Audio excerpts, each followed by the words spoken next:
America is happy to have you. You're gonna be one of the best general surgeons. They're so funny, and there's just so many memories.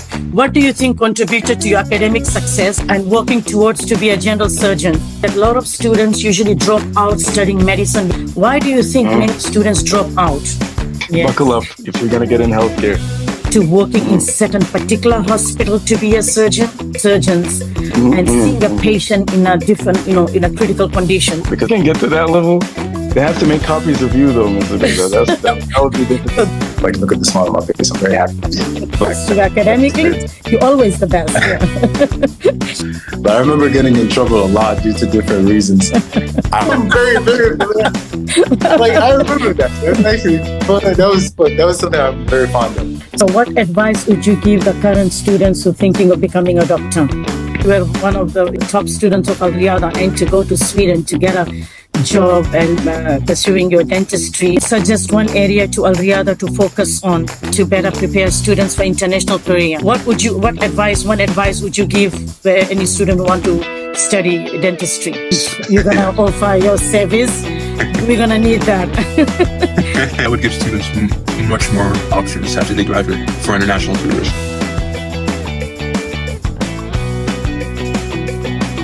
Good morning, Tariq. How are you, Dr. Tariq? Oh, thank you. Good morning, Ms. Zubaydah. How are you? Good morning and welcome to the very first episode of Reeyada International School Former Student Podcast, which I like to call the Fruits of Reeyada. Oh my God, great name. Today, I'm thrilled to have one of our former students joining us all the way from America. Let's start by introducing yourself, Tariq. My name is Tariq Hashim Habiballah. Right now, I reside in the United States in the state of Iowa, and I work and I live here now. I moved 7 years ago. It's been a great journey so far. Dr. Tariq, can you tell me, Dr. Tariq, I'm so proud to call you Dr. Tariq. Wow, our former student, Dr. Tariq. So now you're working towards to be a general surgeon, right? Yes, so I graduated school in my home country, Sudan. Thanks. I went to the top medical school over there. And as soon as I was done, I got the chance to immigrate to the United States.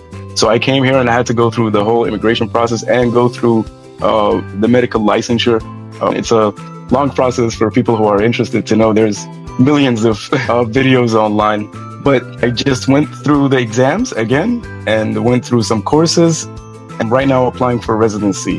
And in the meantime, I work different jobs, but right now I'm working a hospital job that is going to give me more experience in the operating room as a nursing assistant / patient care technician. Dr. Tariq, America is happy to have you. You're going to be one of the best general surgeon I can imagine. Dr. Tariq, okay, can you tell me some of your fondest memories from the time here in Reeyada? So many just fond memories with the students and the teachers. For example, I remember your announcements in the morning. They were so nice. You're making an announcement, and at the same time you're disciplining some students. You were so involved. Those memories to me, they're so funny, and there's just so many memories to pick from. Yes. You were one of the top students, whether you were in Reeyada, whether you were in school in Sudan, whether you're in America. For us, you were one of the top students at Reeyada. What do you think contributed to your academic success and helped you on the journey to becoming and working towards to be a general surgeon? The biggest thing was, I think, the environment. The environment itself was a very big contributor, whether it was my family, whether it was like the schooling system itself, the environment in school that I went to. Like, there was always a positive environment. At home, there was some encouragement when you do better all the time.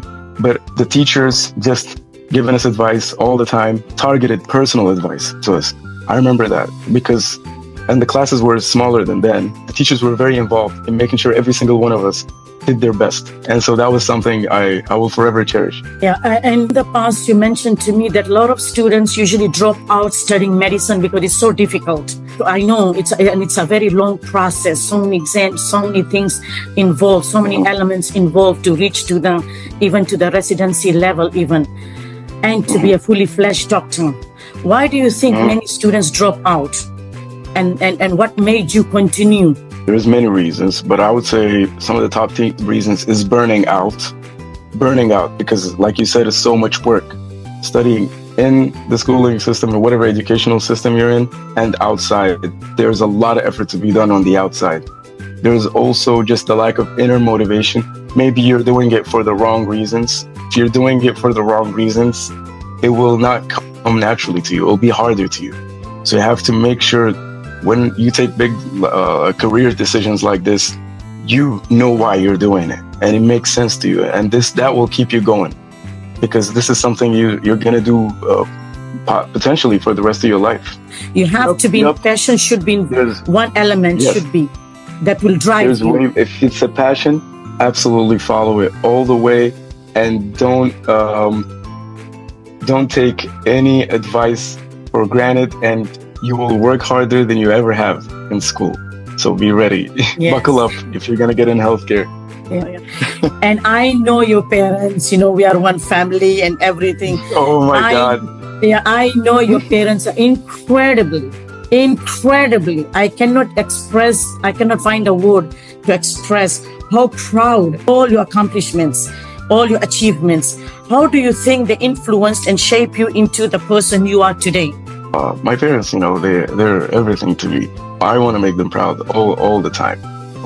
And I know they trust me no matter what. This is the biggest role in life. Making you guys proud. Remember, like, the environment I was in. Just doing well and seeing everyone's reaction to that was just so influential to me. Like, to this day, I'm grown. I make my own decisions in every way. I haven't asked permission from my parents to do anything, maybe for like years, like 10 years now. But they still, I look at them before I make some decisions, and that's just, it's a blessing to me. Still. It is a blessing, yes, and they're very proud. And hopefully you make them prouder. You will, I'm sure. There's no doubt. They know in their heart that you're making them proud, and you still, Because since you are in America for a very long time, do you have any dream to working in certain particular hospital to be a surgeon? Yes, there are hospitals I would love to work in, honestly. After reading about some of the programs, there's the Mayo Clinic Center in Rochester, Minnesota, the state of Minnesota. That's a really good hospital. They do a lot of pioneering work, you can say. A lot of advancement to the science itself. So it would be nice to work and train in that environment. There's Johns Hopkins. One of the best hospitals. One of the best, also John Hopkins, Yeah, so I applied. Detroit Medical Center is also a good option. It's really about the calling of working as a general surgeon itself. That, to me, is enough to just practice. General surgeon? Wow, I cannot even imagine. So let me ask you, while we are on topic of you pursuing to be a general surgeon, you see patients coming, and how do you feel? Do you have any emotional that time while you're assisting the surgeons? And seeing a patient in a different, in a critical condition. Because in med school, we observe some surgeries, and sometimes before the surgeries, we will sit with the patient and talk to them, and we'll take the history, we'll ask about how they're doing. Sometimes their family will be there, they'll talk with us, they'll joke around with us, and then you get in the OR and you see them sleep, and they're, all cut open, and the surgeons are, super confident, but at the same time, this is a high, very critical situation. They gotta get everything right. It's very important to try to emotionally detach so you can be very professional in that kind of setting. But you can't help it, of course. You're human, so you will feel some kind of way, but you have to stay focused. That's the most important thing. Yeah, stay focused. It's like the parent. It's like a trust that parents put on surgeons, and expect while families are waiting outside, just can't wait to hear everything goes right. So there is like a trust there as well that you feel that people like parents put trust on us that we will give our best. Yeah. The same thing goes with the doctors. Yeah? Same thing, you held responsibility towards something great. The teachers have responsibilities towards the kids. The parents will trust them. Same. You see the patient in the most vulnerable situation, basically. And it's all in your hands and in God's hands, inshallah. Yes. Okay, Tariq, you were part of our first 25 years. We'll be celebrating 25 years. Imagine. I can't believe it. Really. So, when you typed it earlier, I couldn't believe it. Towards the future, where do you where do you want to see Al Reeyada next 25 years? I remember seeing the school about last maybe 8-9 years ago. It's just, I'm in awe of the whole everything. Look at me. I speak English fluently like this, even though I've never been in America directly because of like Reeyada. And remember the policy, because students were from all over the world, all there's other a diversity environment. So you were telling us speak English then. English was the very English. strict rule. Everybody must speak English. Yeah. So that was okay. What I see though for Reeyada, this is far-fetched, but I would love it. I don't know how it can happen. Maybe if Reeyada can have a legacy of having a branch in every Arab country in the region, that would be something incredible. Because they really, like, that's where Reeyada deserves to be. It really is an international school. It would be very nice. A lot of people are asking us to branch out because they all want, sometimes parents, when they move to different cities, they're asking, do you have a branch in Koba? Do you have a branch in Riyadh? So we said, no. Branches in Saudi. Branches in Saudi Arabia would be a great start. And imagine a branch in every capital in like Egypt and Sudan and Emirates. You can get to that level. They have to make copies of you, though, Mr. Bega. That would be difficult. So they need to have to be cloned. You have to be cloned. We can't do it. Thank you for joining us, taking time out all the way from America. I wish you every success in your future endeavors. Thank you so much for hosting me on this. I'm honestly so proud to just be a part of this podcast at the beginning. And I hope you find many other last students, because I'll be watching. I'll be watching and following this, inshallah. Okay. So wish you all the best as well. And thank you for everything. Thank you. Thank you very much. Thank you very much. Thank you. Take care. Take care. Okay. Good afternoon and welcome to Al Reeyada International School podcast. So how are you today? And I'm delighted to join by our former student and also happen to be a brief served as an English teacher at Al Reeyada International School. Can you start with introducing yourself and what you do and where you are now? The pleasure is all mine. My name is Mohamed Hashim, currently a finalist in med school, and I'm currently residing in Egypt. Okay, so right now, what kind of doctor you're gonna specialize in? Medicine is a broad sea of things, but what I'm interested in, or what I find myself interested in, are one or two things. It's a draw between community medicine and psychiatry, and I'm really leaning towards psychiatry. Okay, and I want to first of all thank you. Also, you were part of our staff team. As I said, you briefly served as an English teacher at Al Reeyada. So I think you taught grade 3 and 4 elementary level. And yes, after teaching, and then you went to study medicine and everything. So how was that journey from teaching, leaving and going and pursuing doctor? It taught me a lot of things. Basically, it taught me how to deal with children. I mean, it was year 3 and 4, yes. But it exposed me to a full community. Like, it helped me acquire a lot of characteristics that I was missing at the time. Things like professionalism, discipline, consistency. Those are the things that I actually learned while I was doing at the time I was there. I had social anxiety at the time, and that actually helped me very much with that. All of these things actually have really benefited me during my journey at med school, when I later went on to start medicine again. Since teachers play a pivotal role in shaping all professions, actually teachers create all professions. You have been both a teacher and now pursuing your doctor. How do you feel about the role teachers play in society? Do you think that teachers are underappreciated, underrepresented? They're not given the respect that they deserve, because they play a very pivotal role, as we just mentioned earlier. I remember certain teachers who are going to stay with me in my memory till the end of time, till the end of my days. Certain people who taught me a lot, like on so many levels. I believe I am where I am today because of those little lessons that I picked up along the way from people, including my teachers. I believe there is more that can be done for teachers. A lot more that can be done for teachers. I will take this privilege honor to call you Dr. Mohamed. So Dr. Mohamed, soon we'll be celebrating 25 years of Al Reeyada. Imagine that. You were part of first 5 years of Al Reeyada. So do you have any favorite memories? Well, first off, I'm honored that you call me doctor. Like, look at the smile on my face. I'm very happy. But I have a lot of memories, yes. You know, academically, I was pretty decent, but I wasn't one of the best. You academically, you're always the best. The most, but I did have some behavioral problems. Like, I do remember a couple of things that I don't want to disclose right now, but I remember getting in trouble a lot due to different reasons. I remember, like, basically my mom used to teach there, and she was a really scary one. Whenever my mom was not around, you would be the one to discipline me. I remember that. I remember this one time I was in class. I can't remember what I did. I did something in Islamic studies, and the teacher complained, and he just happened to walk in. And like, he took me out, and he actually, I remember, and it was in the old building. We had the class was in the corner, and then there was this a small library thing. That was before the new building, right?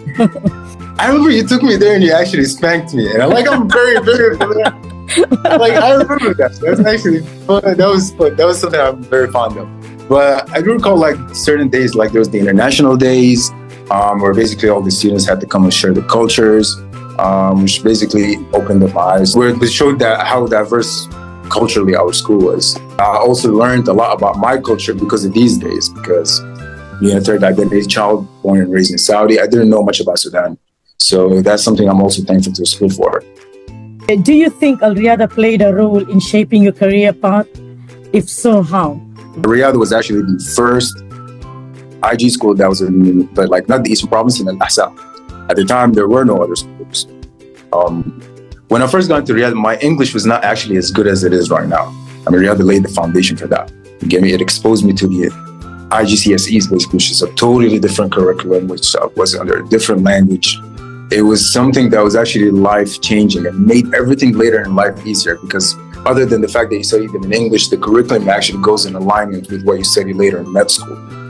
It helped me in regards to my exposure to the parents, because also the parents in Reeyada, they're all very well-educated individuals, be it doctors, or engineers, lawyers, and some profound businessmen. It was the exposure basically led to me, and the education that I got from there actually led to me going with medicine, actually.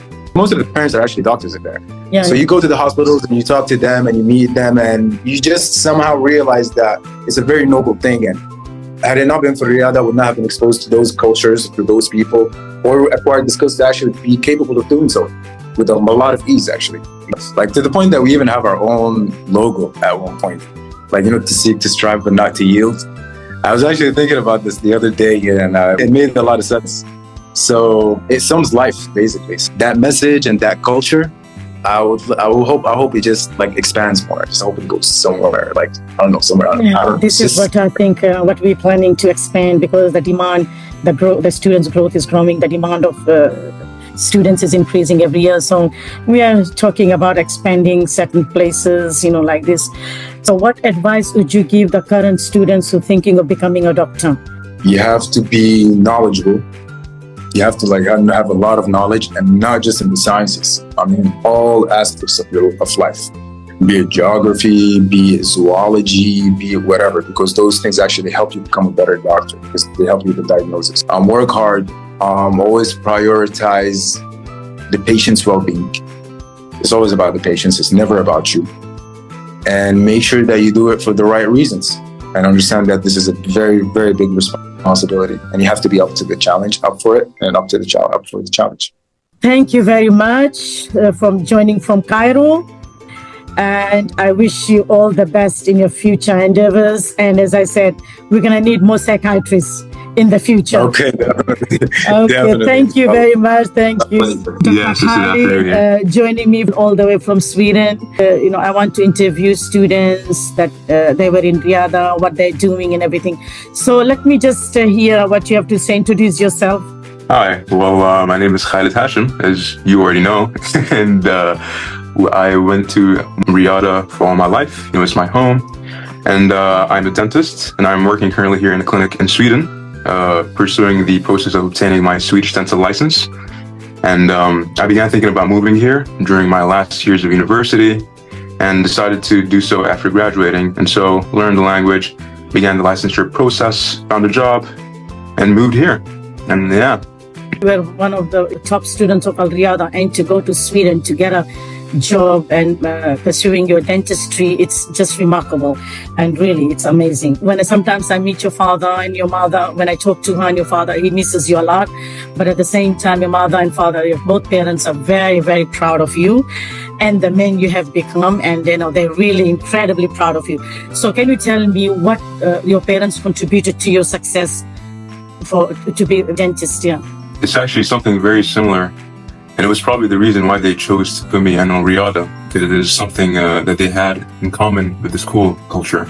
Especially my mother, she had a very strong focus on academic achievement. And I think one of the reasons they chose Reeyada was because that culture is very present there.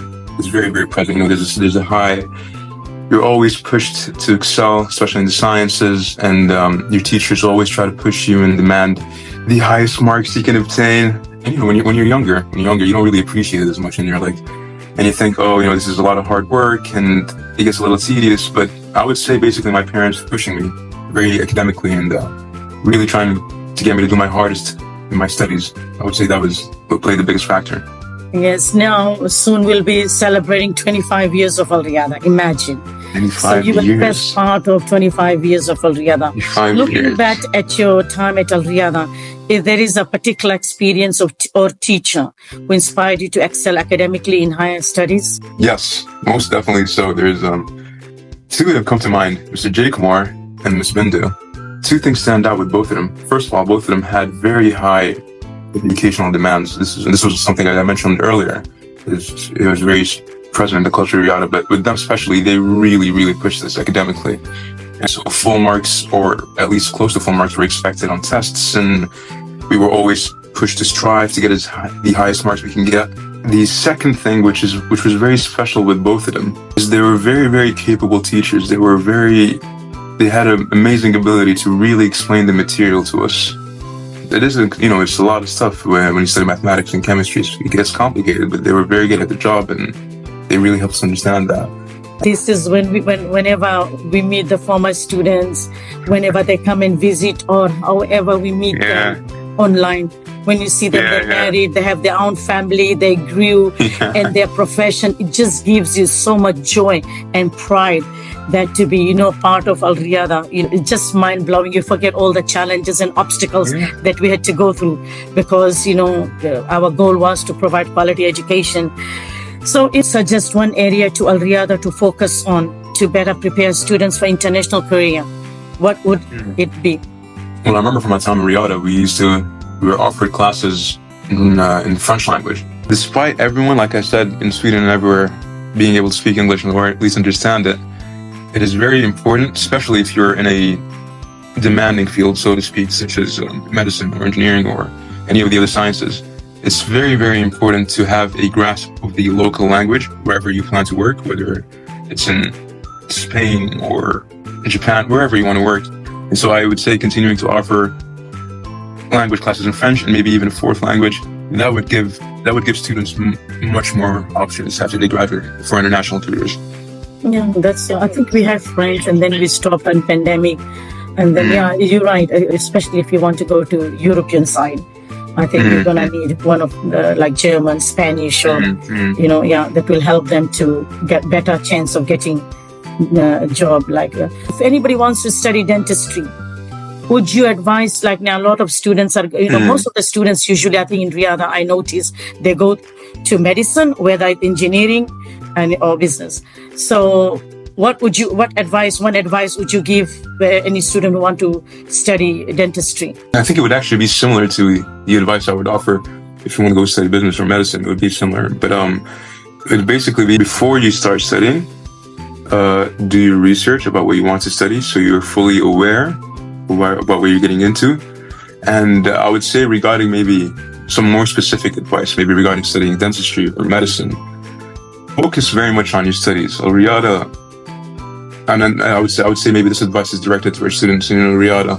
Reeyada really pushes you academically. Try to take advantage of that, because in the medical field you will have to do a lot of studying and there will be a lot of hard work. So focus on your studies. It's very cliche advice, but that is the truth. Focus on your studies very, very much.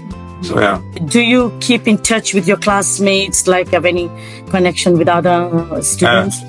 Yes, we do. It's every time every time that people ask me when I tell them I was born and raised in Saudi Arabia, and they ask me, oh, which place is your home there? And before I say Al-Hasa or Al-Hasa, the first thing that comes to mind is, no, my home is Reeyada. Actually, it was actually, yeah. So I stay in, they're all my brothers and sisters. And so we do stay in contact. Every now and then we reach out and we see how the other person's doing. So yeah. Next time when we see you, you're going to come as a fully fledged dentist. Yes. And you're going to offer your service. We're going to need that. Yes. And next time I come, the school will be even bigger. I'm surprised every time I visit it, it's bigger and bigger, more certifications, more successes. It's incredible. We are evolving, as I said. I believe I believe in changes. I believe in that our students should be exposed to the outside world. I believe that the world is changing. The school must change, align with the world, and our students should be, prepared for the future. Thank you very much. Thank you. Really, it is my great pleasure to interview all the way from Sweden. And Dr. Khalid, dentist. Take care of your health and see you next time. All right, take care.